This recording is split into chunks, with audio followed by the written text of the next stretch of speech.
Important कि 11th-12th का मैं हमेशा रिकमेंड करती हूँ 11th-12th की जो थोड़ा सा एवरेज बच्चा हो वो वीके ओरी की बुक जो है उसको देख ले। और इसके बहुत ऐसा नहीं कि आपको परचेस करना है, इसका पीडीएफ इजीली गूगल पे जो है मिल जाता है बुक का। और जो थोड़ा सा अच्छा बच्चा है, थोड़ा सा स्मार्ट बच्चा है, एक्टिव है, तो वो संदीप गर्ग को प्रेफर कर सकता है। इससे बाहर ना ही कभी 11th-12th से बाहर पेपर आए हैं और ना ही इससे बाहर कोई इकोनॉमिक्स से गवर्नमेंट एग्जाम आए हैं। मतलब हर एक चीज, हर एक टॉपिक इसी से लेकर के बनता है। हाँ, क्वेश्चंस का पैटर्न थोड़ा सा चेंज हो जाता है क्योंकि वो अपग्रेडेशन है कि आप एक अंडरस्टैंडिंग लेवल पे आप पढ़ाई कर रहे हो, तो वहां पर आप ये नहीं कह सकते कि आप इंटेलेक्चुअल क्वेश्चन गवर्नमेंट नहीं देगी। तो उस चीज के लिए तो आपको थोड़ा सा अपने को मेंटली प्रिपेयर करना पड़ता है। दूसरा, जो लोग वर्किंग हैं वो तो इतना थक जाते हैं कि वो शाम को सिर्फ एक बार अगर कोई चीज को गो थ्रू कर ले तो वही बहुत बड़ी बात है। उनके लिए यही सॉल्यूशन है कि वो वीडियोस के थ्रू ही चीजों को ज्यादा देखें। क्योंकि थोड़ा सा क्या होता है ना कि माइंड इतना थका होता है कि हम अगर उस समय बुक खोलने की बात करते हैं तो बुक से उतना इजी समझ नहीं आता।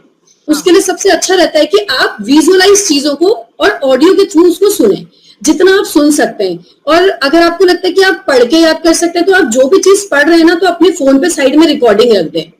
अच्छा। जो भी आपने आज याद करा है, कुछ भी करा है, तो आप उसको रिकॉर्ड कर लें, बोल बोल के पढ़ें और रिकॉर्ड कर लें। तो जब वो रिकॉर्ड होगी तो जब आप सो रहे हैं तो सोते समय जो हमारा दिमाग होता है ना, वो एक साइकोलॉजिकल भी वो चीजें हैं कि 3 जो लेवल है उसका जो तीसरा लेवल है वहां डायरेक्टली बातें चली जाती है बिना छने हुए। जो हमारा कॉन्शियस माइंड है वो डायरेक्टली मतलब क्या करता है, कॉन्शियस तो बहुत छानबीन करता है कि ये सही है कि गलत है। और वो जब तक एक्टिव है, हम एक्टिव है तो वो भी एक्टिव है।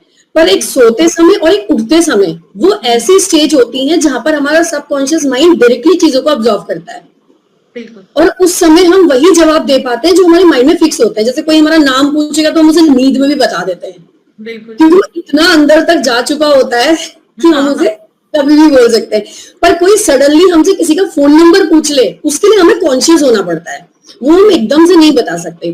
तो ये चीजें क्या होती है, ये बहुत मतलब कुछ चीजें कनेक्ट करती है। तभी बोलते हैं कि इंटरडिसिप्लिनरी अप्रोच जो है वो इसीलिए रखी गई है कि बच्चे हर सब्जेक्ट को कनेक्ट कर पाए।